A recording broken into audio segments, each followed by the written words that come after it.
Hey hi everyone, how are you? I hope सब लोग बहुत बढ़िया होंगे। और यूपी पीसीएस का नोटिफिकेशन आ गया है। अभी जो नोटिफिकेशन आया है वो 500 सीटों पे आया है। और यूपी पीसीएस का ट्रेंड देखते हुए वी ऑल नो कि इट क्वाइट ऑब्वियस, प्रीलिम्स के रिज़ल्ट तक आपकी जो सीटें हैं वो 1000 प्लस तक चली जाएंगी। नाउ यू ऑल नो कि नेक्स्ट ईयर जो है वो इलेक्शन ईयर है, तो सीटों की संख्या अच्छी खासी रहने वाली है। बट उसके साथ साथ एक चीज़ और इम्पॉर्टेंट है कि आप 2026 के पेपर में बहुत ज़्यादा रिस्क नहीं ले सकते हो। द रीज़न इज़ कि 2026 का पेपर ऑलरेडी मई जून तक हो जाना चाहिए था, लेकिन 2026 का पेपर खींच के दिसंबर तक आ गया है, तो पूरा साल ख़त्म हो जाएगा। इसके बाद जब नेक्स्ट ईयर की वैकेंसी आएगी, कितनी आएगी वी डोंट नो।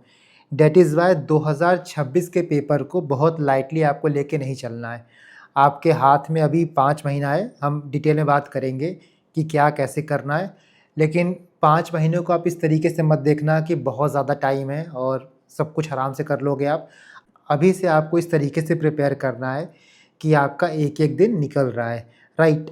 इन सब सिचुएशन के साथ एक ब्राइट चीज़ ये भी है कि अभी आपके पास थोड़ा टाइम है ताकि आप चीज़ों को अच्छे से प्रिपेयर कर सको और अपने अटेम्प्ट को सेल्फ सबोटाज ना करो, राइट? अगर हम टाइमलाइन की बात करें तो चलो आज 29 जून है और 6 दिसंबर को आपका एग्ज़ाम है। आपके पास टोटल कितना महीना बचता है? आपके पास टोटल 5 महीना है। दिसंबर को आप छोड़ दो, ये आपके पास 5 महीना बचा। जुलाई, अगस्त, सितंबर, अक्टूबर, नवंबर, इन 5 महीनों को भी आपको बहुत ही जुडिशली और बहुत ही स्ट्रेटजिकली डिवाइड करना है, क्योंकि आपको इन्हीं 5 महीनों में काफ़ी कुछ चीज़ों को प्रिपेयर करना होगा। बहुत लोगों ने मुझसे डाउट पूछा था कि अभी हम प्री का पढ़ें कि मेंस का पढ़ें या फिर प्री और मेंस दोनों को मिला के पढ़ें। ना एक चीज़ आपको समझना होगा और बहुत लोग इसमें गलती करते हैं। अब से पहले का जो नोशन चलते आया था वो ये रहता था कि जब आप मेंस की तैयारी करते हो तो आपकी प्री की तैयारी ऑटोमेटिकली होती रहती है। बट ऐसा नहीं होता। आजकल जो प्री का पेपर होता है वो प्रॉपर तैयारी मांगता है। इस चीज़ का एग्ज़ाम्पल आप 2024 के कट ऑफ से देख सकते हो। अगर हम यूपी पीसीएस के प्रीलिम्स के कट ऑफ की ट्रेंड की बात करें तो 2024 में कट ऑफ 101 गया था। डैट मीन्स कि क्वेश्चन के टर्म्स से हम बात करें तो अप्रॉक्सीमेटली 75 या 76 क्वेश्चन आपको सही करना होता, तब ये कट ऑफ को आप पार कर सकते थे। वहीं 2023 में देखोगे तो कट ऑफ कितना गया था? 125 marks. That means approximately 94 questions. 2022 में कट ऑफ कितना गया? 111। नाउ 2017 से लेके 2024 तक के कट ऑफ को आप देखोगे तो बहुत वेरिएशन आया है। 2017 में जहां 128 गया, उसके बाद 2023 में भी 125 गया था। बट अगर आप 17 के पेपर को कंपेयर करोगे 2023 के पेपर से, देन इट्स वेरी ऑब्वियस कि 2023 का पेपर जो है वो 2017 के पेपर से टफ था। उसके बावजूद भी सीट वीट को हम अभी साइड में रखते हैं, सीटें कितनी थी नहीं थी, हम प्योरली पेपर के टफनेस की बात करें तो 2023 का पेपर जो है 2017 के कंपैरिजन में टफ था, लेकिन उसके बाद भी 2023 का कट ऑफ आपका 125 गया था। 2024 की बात करें तो ऑलरेडी मैंने इसके बारे में बात की थी कि 2024 का पेपर जो था वो one of the toughest paper था यूपी पीसीएस की हिस्ट्री का। हमने जो कैलकुलेशन की थी उसके हिसाब से मैंने बोला था कि कट ऑफ आपका 104 के करीब हो सकता है, बट कट ऑफ 101 आया था। तो ऑलमोस्ट उसी रेंज में रहा था, एक दो क्वेश्चन का ऊपर नीचे वेरिएशन आया था। 2025 की हम बात करें तो 2025 का जो कट ऑफ है वो आपका इसी रेंज में आएगा। डैट मीन्स कि 116 से लेके 118 के बीच में। डैट मीन्स कट ऑफ यहाँ से बढ़ेगा। नाउ मैं आपको पूरा कट ऑफ का सिनेरियो क्यों समझा रहा हूँ, क्योंकि जब भी हम प्रिपरेशन करते हैं तो हमारे दिमाग में एक थ्रेशोल्ड होता है कि हमको इतने मार्क्स से ऊपर ही स्कोर करना होगा।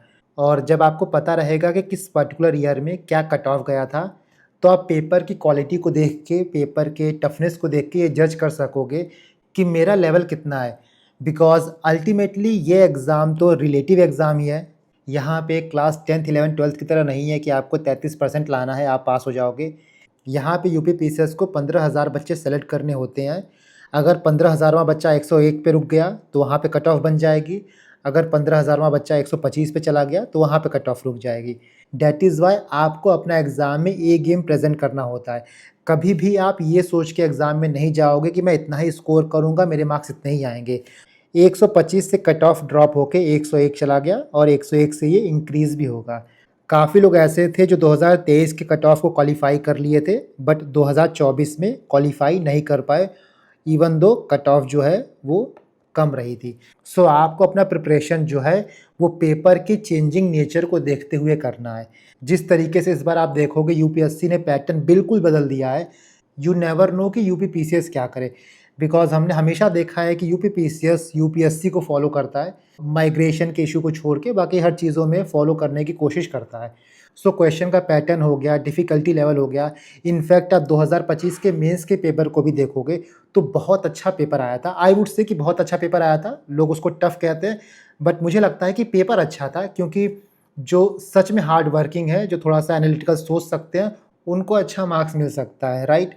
सो फर्स्ट थिंग फर्स्ट, कि जब भी आप चाहे प्री की बात करो या फिर मेंस की बात करो, आपको यूपी पीसीएस के क्वेश्चन के चेंजिंग नेचर के हिसाब से प्रिपेयर करना होगा। ना यहाँ पे एक डाउट और ये आता है कि आपको कैसे पता चलेगा कि यूपी पीसीएस किस टाइप का क्वेश्चन पूछने वाला है या फिर क्या चेंजेस आने वाला है। तो देखो, चेंजेस कोई प्रिडिक्ट नहीं कर सकता है, कोई आपको नहीं बता सकता कि अगले साल किस टाइप के क्वेश्चन आ जाएंगे। बट अगर आप पीवाईक्यूज को फॉलो करोगे तो जो ब्रॉड थीम है उस पर आपकी अच्छी खासी पकड़ रहेगी, और उस पर पकड़ रहेगी तो आप कैसे भी क्वेश्चन आएगा आप उसके आंसर निकाल सकोगे। फॉर एग्जांपल इसी साल आप देखोगे 2025 के मेंस को, तो काफ़ी लोगों ने कहा कि पेपर बहुत ज़्यादा टफ आ गया था, क्वेश्चन बहुत ज़्यादा अजीब थे।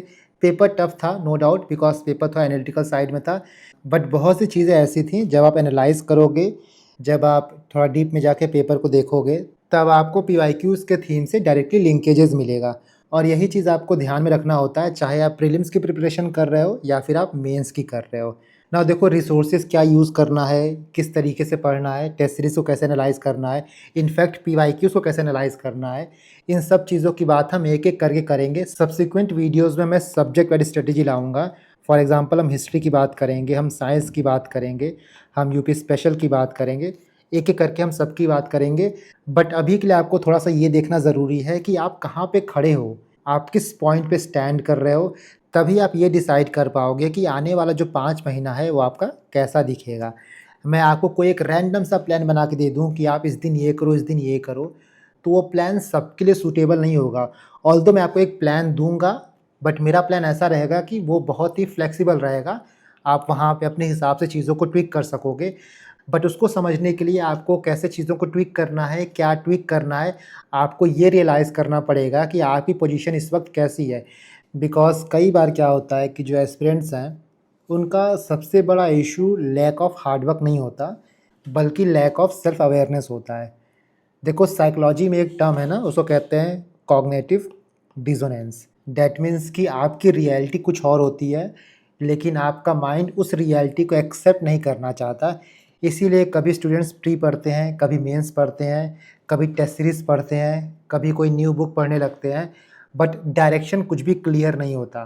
फॉर एग्ज़ाम्पल मान लो किसी स्टूडेंट का प्रीलिम्स कभी क्लियर नहीं हुआ है, मॉक में उतना अच्छा स्कोर नहीं आ रहा है, कट ऑफ के आसपास स्कोर नहीं आ पा रहा है, एग्ज़ाम के टाइम पे रिवीजन भी बहुत ज़्यादा वीक है, लेकिन वो खुद को कन्विंस कर लेता है कि प्री तो चलो निकल जाएगा, अभी हमको सिर्फ मेंस पे फोकस करना है, क्योंकि मेंस नहीं निकालेंगे तो हमारा सिलेक्शन नहीं होगा।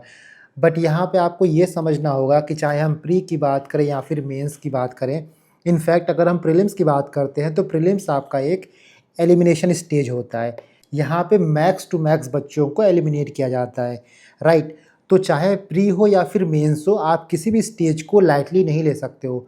अगर आपका प्रीलिम्स क्लियर नहीं होगा तो आपको टिकट ही नहीं मिला है, आप एक तरीके से फ्रेशर्स ही हो, चाहे आपने 3 अटेम्प्ट दिया हो या फिर आपने 10 अटेम्प्ट दिया हो। तो प्री की अपनी एक इम्पॉर्टेंस है। मैंने हमेशा ये बात कही है कि प्रीलिम्स एक ऐसा स्टेज है, अगर आप उसको क्लियर कर लेते हो तो आपको कुछ मिलता नहीं है, लेकिन आप उसको क्लियर नहीं कर पाते हो तो आपका कुछ बचता नहीं है। पूरा आपको सामने 1.5-2 साल दिखने लगता है, खासकर यूपी पीसीएस की बात करें, नेक्स्ट एग्ज़ाम कब होगा उतना अच्छा आइडिया हमको नहीं होता। वहीं हम मेंस की बात करें तो मेंस में इम्प्रूवमेंट करना, आंसर राइटिंग करना, जीएस 1 पढ़ना, 2 पढ़ना, यूपी स्पेशल पढ़ना, ये एक टफ़ टास्क है, मेंटली ड्रेनिंग टास्क होता है। तो बहुत लोग आंसर राइटिंग से बचते हैं, बहुत लोग मेंस प्रिपरेशन से बचते हैं, and they tend to focus on prelims only. इसीलिए मैंने आपको स्टार्ट में बोला कि आपको ये देखना होगा कि आप कहाँ पे स्टैंड कर रहे हो, क्योंकि जब आप सेल्फ अवेयर रहोगे तभी आप करेक्ट स्ट्रेटजी यूज़ कर पाओगे और तभी आपका फोकस्ड एग्जीक्यूशन होगा, राइट? यहाँ पे हमने ट्रेंड की बात कर ली। नाउ जितने लोग इस वीडियो को देख रहे हैं, जितने लोग 2026 का एग्ज़ाम देने वाले हैं, ब्रॉडली वो इस 3 कैटेगरी में ही फ़ॉल करेंगे। कुछ लोग ऐसे होंगे जिनका अभी तक एक बार भी प्रीलिम्स क्लियर नहीं हुआ होगा। कुछ लोग ऐसे होंगे जिनका प्रीलिम्स क्लियर हो गया होगा बट वो मेंस क्लियर नहीं कर पा रहे होंगे। एंड कुछ लोग ऐसे भी होंगे जो प्रीलिम्स क्लियर कर चुके हैं, मेंस क्लियर कर चुके हैं बट फाइनल सिलेक्शन नहीं हुआ है। माइट भी उनका इंटरव्यू में कम मार्क्स हो, मेंस में कम मार्क्स हो, किसी मेंस के पेपर में कम मार्क्स हो, राइट। तो इन तीनों कैटेगरी के बच्चों का जो स्ट्रेटजी होगा थोड़ा अलग-अलग होगा। जिसका कभी प्रीलिम्स क्लियर नहीं हुआ है, वो आने वाले 5 महीनों को कुछ अलग तरीके से अप्रोच करेगा वर्सेस जिसका प्रीलिम्स क्लियर हो जाता है, जिसका मेंस क्लियर नहीं हुआ है। So before we talk about आपके आने वाले 5 महीने कैसे दिखेंगे, you have to understand, you have to give yourself a reality check. चाहे हम प्रीलिम्स की बात करें, मेंस की बात करें या फिर फाइनल सिलेक्शन की बात करें। सो सबसे पहले ये आपके सामने जो 6 क्वेश्चन हैं, इनका आप आंसर खुद को दो, तभी आपको समझ में आएगा कि आपको अपने आगे की टाइमलाइन कैसे दिखेगी। पहली चीज़ ये है कि आपका कभी प्रीलिम्स क्लियर हुआ है कि नहीं हुआ है, यहाँ पे उसका आंसर आप दो।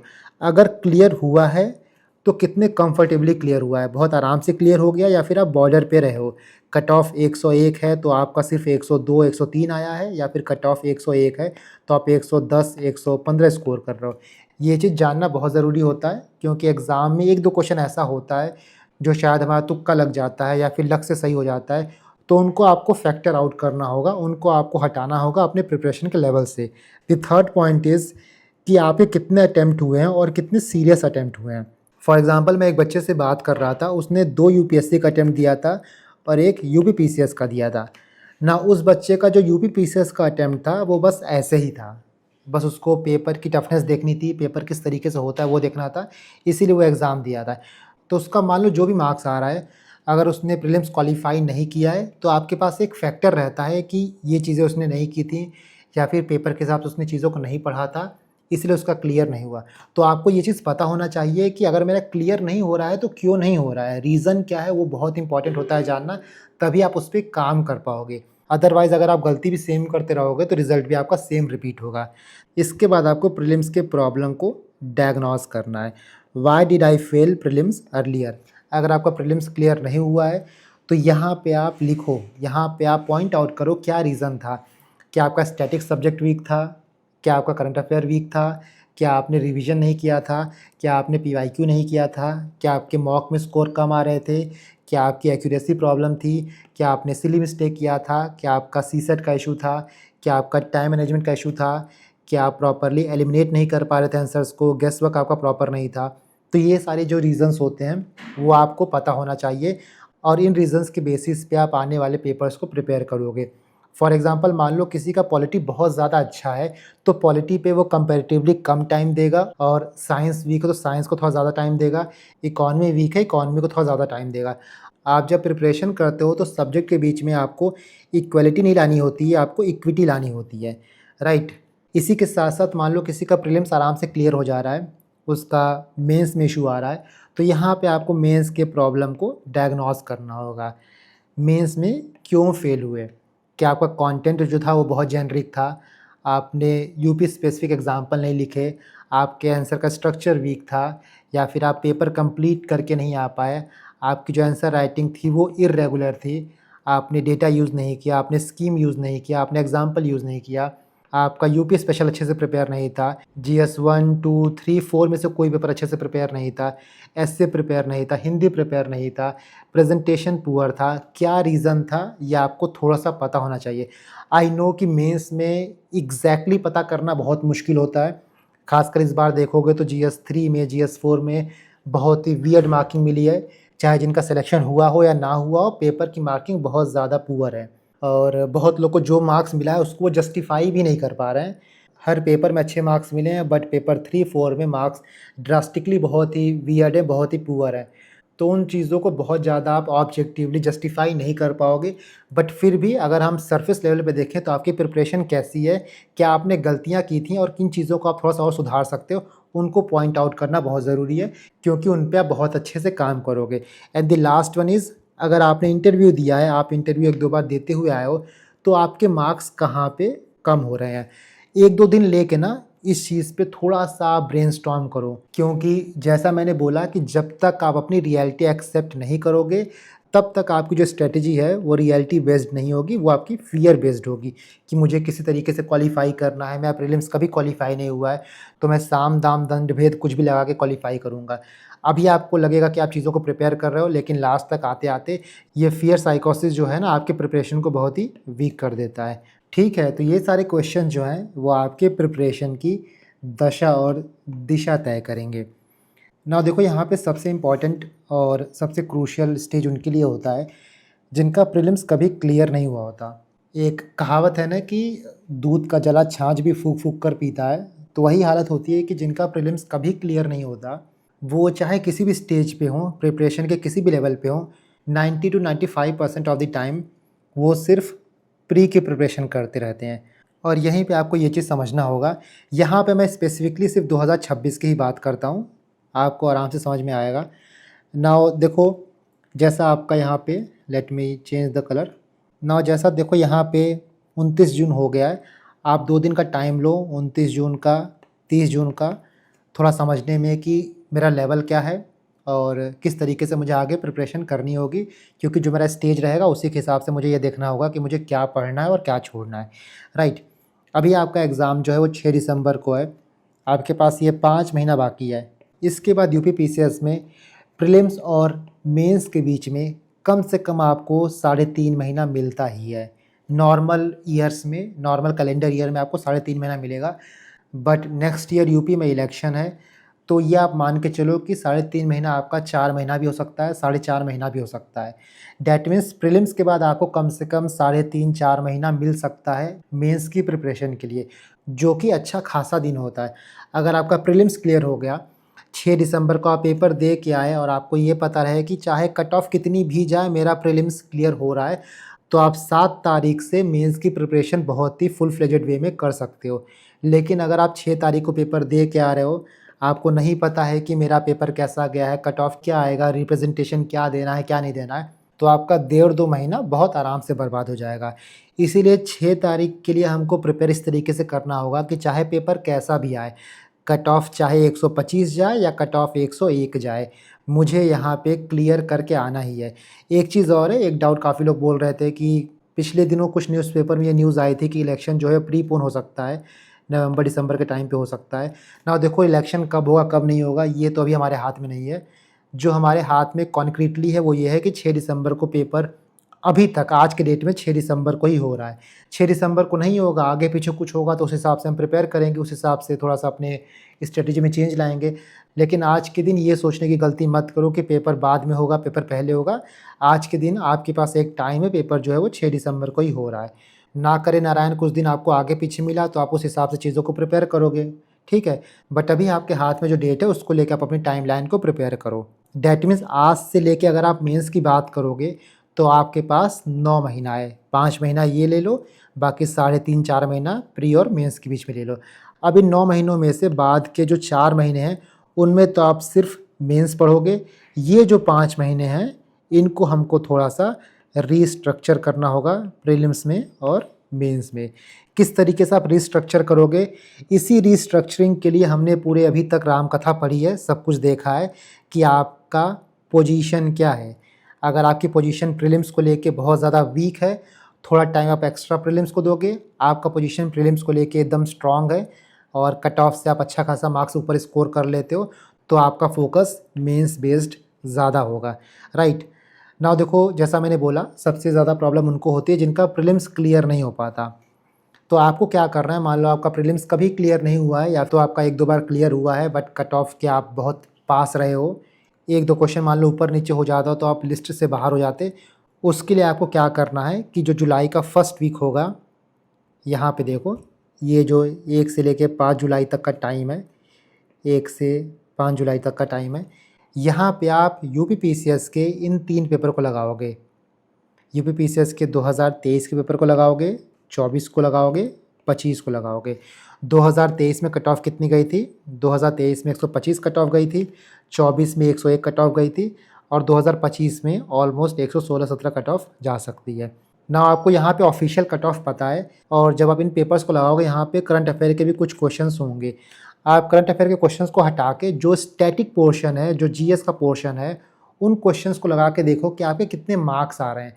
एंड प्लीज़ इसको आप एग्जैक्टली एग्जाम के ड्यूरेशन में लगाना है, बल्कि आप 15-20 मिनट कम ही करके लगाना है, क्योंकि एग्जाम में जब आप पेपर देते हो तो मल्टीपल कंडीशंस होते हैं। टाइम का कंडीशन अलग होता है, प्रेशर अलग होता है, अटेम्प्ट का प्रेशर होता है, कई सिली मिस्टेक्स होते हैं। बट वही पेपर एग्जाम से आप बाहर आके लगाते हो तो जो डिफ़िकल्टी लेवल है वो बहुत कम हो जाता है, राइट। तो आपको कोशिश करना है कि जब आप 2023 का लगाओ, 24 का लगाओ, 25 का लगाओ, तो इन तीनों पेपर में आपके 100 प्लस आने चाहिए। अगर आपके इन तीनों पेपर में 100 प्लस आ रहे हैं, दैट मीन्स आपकी प्रीलिम्स की प्रिपरेशन अच्छी खासी है। मैं यहाँ पे अच्छी खासी इसलिए बोल रहा हूँ क्योंकि हो सकता है बहुत कुछ भूल गए हो, बहुत कुछ आपने रिवाइज़ ना किया हो, तो आप रिवाइज़ भी कर सकते हो। पेपर को भी मत देखो, ये नहीं कि आप पेपर देखे फिर रिवाइज़ करके फिर लगाए। पेपर को देखो ही मत, पेपर आपने कई बार पहले देखा होगा। मैं वहाँ भी आपको बेनिफिट ऑफ डाउट दे रहा हूँ। इनफैक्ट आप क्या करो, यहाँ पे जैसे यहाँ पे है ना 1 2 3 4 5, यहाँ पे आप 3 दिन ले लो रिवाइज़ करने में, फटाफट रिवाइज़ कर लो, एक बार ग्लांस थ्रू कर लो। उसके बाद आप 2023 का पेपर लगाना, 24 का लगाना, 25 का लगाना, एंड उसके बाद आप देखना आपके कितने मार्क्स आ रहे हैं। उसके बेसिस पे थोड़ा-सा आपको रियलिटी चेक मिलेगा कि अगर मुझसे आज ही प्रीलिम्स का एग्ज़ाम ले लिया जाता तो मैं कितने पानी में हूँ, क्या मेरी पोजीशन है। इसके साथ-साथ आप क्या करोगे, मेंस का पेपर देखोगे, मेंस का 2025 का पेपर देखोगे।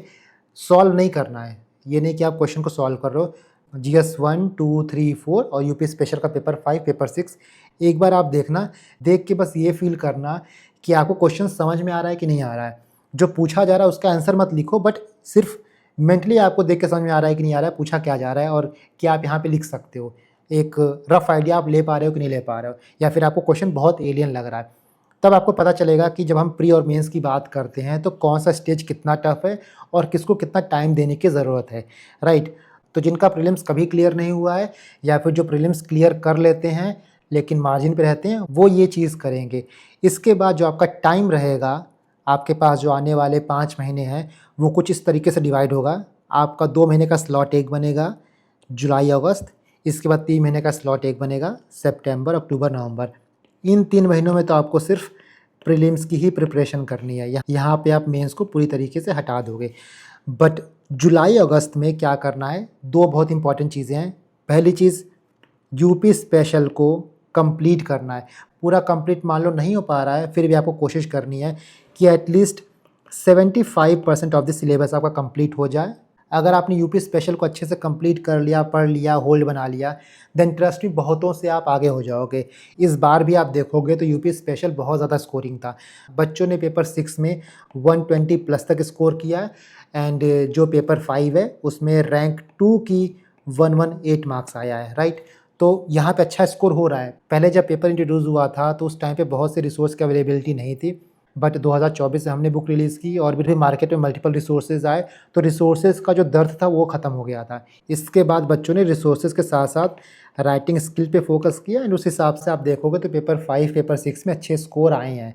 That is Y UP special एक बहुत ही गेम चेंजिंग पेपर हो जाता है। उसको सबसे पहले आपको प्रिपेयर करना है, और ये कॉमन सबके लिए है। जिनका प्रीलिम्स क्लियर नहीं हो रहा है उनको भी करना है, जिनका प्रीलिम्स क्लियर हो रहा है, मेंस में फंस रहे हैं उनको भी करना है, जो प्री मेंस दोनों क्लियर कर ले रहे हैं, फाइनल सिलेक्शन में फंस रहे हैं उनको भी करना है। बस यहाँ पे डिग्री ऑफ कंप्लीशन वेरी करेगा। मान लो जो फर्स्ट टाइम कर रहे हैं तो हो सकता है वो 100% कवर ना कर पाएँ, वो क्या करेंगे 75% कवर करें। बट जो मेंस दिए हैं, जो इंटरव्यू दिए हैं, वो क्या करेंगे, वो कंटेंट को रिफ़ाइन करें प्लस आंसर राइटिंग करें। तो ये पहली चीज़ है यूपी स्पेशल। नाउ इसके साथ आपको क्या करना है, जिनका प्रीलिम्स क्वालिफाई नहीं हो रहा है और जो प्री पे बॉर्डर पे हैं, वो मेंस के साथ साथ प्री को भी टाइम देंगे जुलाई अगस्त में। एटलीस्ट वो एक सब्जेक्ट को पकड़ लेंगे, प्लस टेस्ट सीरीज़ देते रहेंगे। तो वो टेस्ट सीरीज़ बहुत इंपॉर्टेंट हो जाता है। हम यूपीएससी में जब बात करते हैं तो कोचिंग उस हिसाब की टेस्ट सीरीज़ नहीं बना पाते हैं, लेकिन यूपी पीसीएस में आपको अच्छे टेस्ट सीरीज़ मिल जाएंगे। तो आप जुलाई अगस्त में क्या करोगे, अपने टाइम को 60:40 में डिवाइड करो। 60% टाइम आप मेंस को दोगे, 40% टाइम आप प्रीलिम्स को दोगे, राइट। ये आपका डिवीज़न रहेगा मेंस इज़ टू प्री का, राइट। प्रीलिम्स में क्या करोगे, कोई भी एक सब्जेक्ट पकड़ोगे। जब हम प्रॉपर टाइम टेबल लाएंगे 5-6 महीनों का, तब मैं आपको बताऊंगा मैं आपको एक रफ़ आइडिया दूंगा कि आप कौन से हफ्ते में कौन सा सब्जेक्ट कंप्लीट कर सकते हो। उसके साथ साथ आपका यूपी स्पेशल चलता रहेगा, प्लस वीकली आंसर राइटिंग होगा। यह आपका weekly answer writing, it don't have to be very perfect कि आपको बहुत परफेक्ट लिखना है, लेकिन बस आपको लिखते रहना है। आप कोशिश तो करो, पेन तो उठाओ लिखने की, 5 लाइन 10 लाइन 15 लाइन 1 पेज लिखो तो। क्योंकि कुछ लोग ऐसे हैं जिन्होंने 4-5 अटेम्प्ट दे दिया है पर आज तक उन्होंने एक आंसर भी नहीं लिखा है। आपको लिखना स्टार्ट करना होगा, क्योंकि आपका जो रैंक है वो लिखने से ही आएगा। आप नहीं लिखोगे तो चाहे कितना भी अच्छा तैयारी आप कर लो, एग्ज़ाम में अपनी नॉलेज को आप पेपर पे उकेर नहीं पाओगे। एग्ज़ामिनर को नहीं पता चलेगा कि आपको कितनी चीज़ें पता हैं। इसीलिए जल्द से जल्द आपको चीज़ों को लिखना होगा। जो आप सोचते हो, जो पढ़ते हो, उसको लिखना पड़ेगा, तभी आप बता पाओगे सामने वालों को कि आपकी नॉलेज कितनी है, आपने कितना पढ़ा है।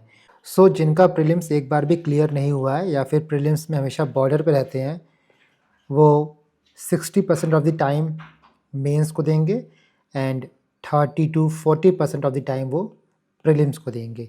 ठीक है, एक चीज़ और आप करना कि आपको डिस्क्रिप्शन बॉक्स में या फिर कमेंट में मेरे टेलीग्राम चैनल का लिंक मिल जाएगा, उसको आप ज्वाइन कर लेना। क्योंकि आने वाले दिनों में व्हाट आई एम प्लानिंग कि मैं आपको कुछ मॉक क्वेश्चंस दूंगा, खासकर जिस तरीके से पैटर्न चेंज हो रहा है उन पैटर्न पे बेस्ड मैं आपको हर दिन 1 या 2 क्वेश्चन दूंगा along with their model answers, ताकि आप क्वेश्चंस को अटेम्प्ट कर पाओ, आंसर राइटिंग कर पाओ। ये चीज़ हम प्लान करेंगे, क्योंकि ये देखना होगा अभी आप तैयारी करोगे, बहुत नॉलेज आपके पास नहीं रहेगी, सो चीज़ें ओवरबर्डन ना हो जाएं। दैट इज़, इसको हम थोड़ा ग्रेजुअली करेंगे। इट माइट बी पॉसिबल कि मैं एक सेपरेट ग्रुप बना दूं 2026 वालों के लिए, बट इसको हम देखेंगे फ्यूचर में किस तरीके से अनफोल्ड होगा। आप टेलीग्राम चैनल ज्वाइन कर लेना, जो भी लिंक होगा, जो भी इन्फॉर्मेशन होगा, जो भी PDF होगा, आपको यहीं पे मिल जाएगा। ना देखो, जिनका प्रीलिम्स आराम से क्लियर हो जाता है, मेंस में जाके फंसते हैं, या फिर प्री मेंस दोनों क्लियर हो जाता है, इंटरव्यू में जाके फंसते हैं, उनको टाइम ज़्यादा अभी मेंस को देना है। वो क्या करेंगे, जुलाई अगस्त, इनफैक्ट वो सितंबर का 15 दिन भी मेंस को दे सकते हैं। और उनकी अप्रोच यहाँ पे क्या रहेगी, वो यहाँ पे कंटेंट को रिफ़ाइन करेंगे प्लस आंसर राइटिंग करेंगे। किस हिसाब से वो GS के सब्जेक्ट को पढ़ेंगे, सबसे पहले तो यूपी स्पेशल, इसको आपको फर्स्ट प्रायोरिटी रखना है। उसके बाद GS3 एंड GS2, फिर आपका GS4 रहेगा एंड लास्टली आपका GS1 रहेगा। ना देखो, GS1 को मैंने लास्ट में क्यों लिखा है, क्योंकि GS1 के सिलेबस को आप देखोगे तो बहुत कुछ यहाँ पे प्रीलिम्स से आपको मिलेगा। फॉर एग्ज़ाम्पल, जब हम प्रीलिम्स में मॉडर्न हिस्ट्री पढ़ते हैं तो आपके GS1 का पार्ट है, प्रीलिम्स में जब हम ज्योग्राफी पढ़ते हैं तो आपके GS1 का पार्ट है। तो जो आपका ये 2 मेजर चंक है ना, वो GS1 को ऑलरेडी कवर कर लेता है। बाकी आपका एक छोटा सब्जेक्ट सोसाइटी बचता है। लेकिन वहीं पे हम बात करें GS3 की, GS2 की या फिर GS4 की, तो यहाँ पे जो क्वेश्चन आते हैं वो बहुत डिफरेंट होते हैं एज़ कम्पेयर टू जो प्री में आता है। फॉर एग्ज़ाम्पल, GS2 में जो IR का क्वेश्चन आता है वो बहुत अलग आता है जो IR आपका प्रीलिम्स में आता है। ये दोनों क्वेश्चन बहुत डिफरेंट होते हैं, राइट। जो GS3 में इकोनॉमी का क्वेश्चन आता है वो बहुत अलग होता है जो प्रीलिम्स में आपको इकोनॉमी का क्वेश्चन मिलता है। इसीलिए जब आप हिस्ट्री प्रिपेयर करते हो, ज्योग्राफी प्रिपेयर करते हो, तो काफ़ी हद तक आपके GS1 का जो कोर कंटेंट होता है वो प्रिपेयर होते रहता है, लेकिन GS3 को, GS2 को, GS4 को आपको अलग से प्रिपेयर करना होता है।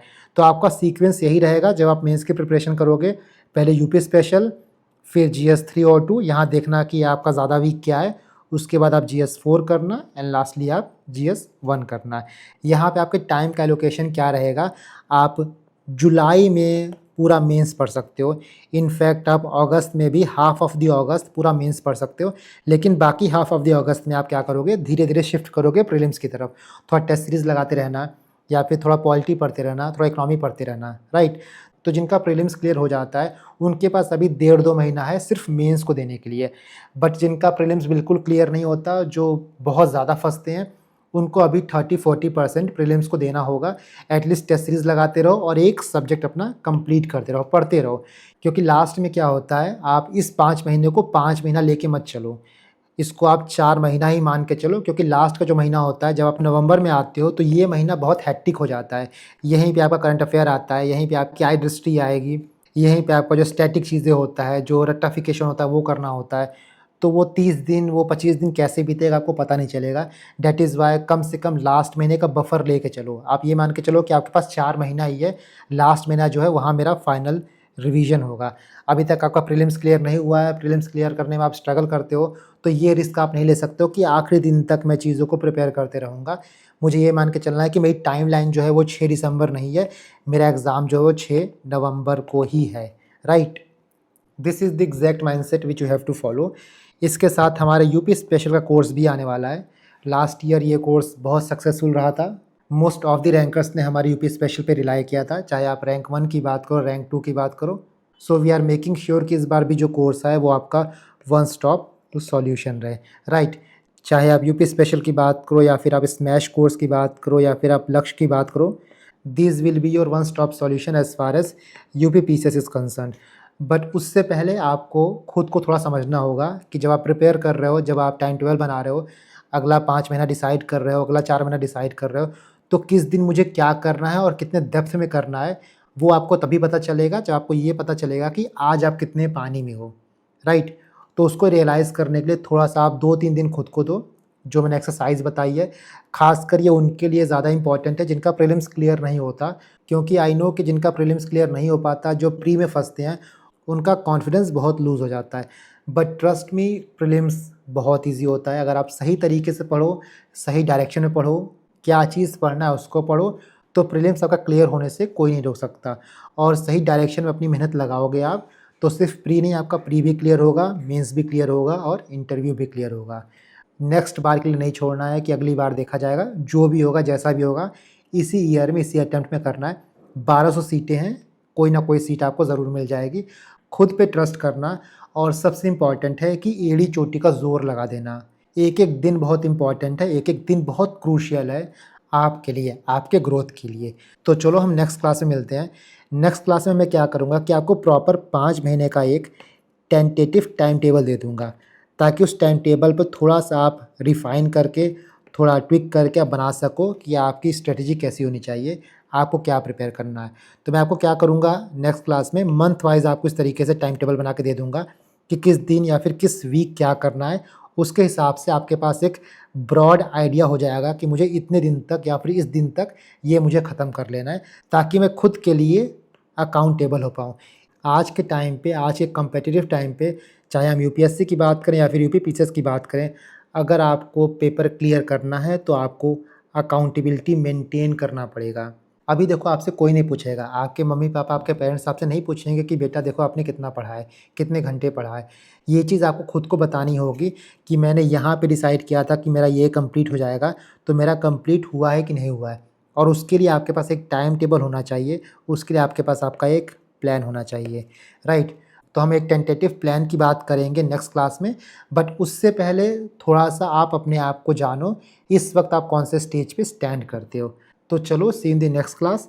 एंड इतने दिनों के बाद आपसे बात करके बहुत अच्छा लगा। I hope, I wish and I pray कि जितने लोगों का सपना अब तक अधूरा रहा है, वो जल्द से जल्द पूरा हो और आप अपने सपनों को जियो। ठीक है? चलो, तब मिलते हैं नेक्स्ट क्लास में।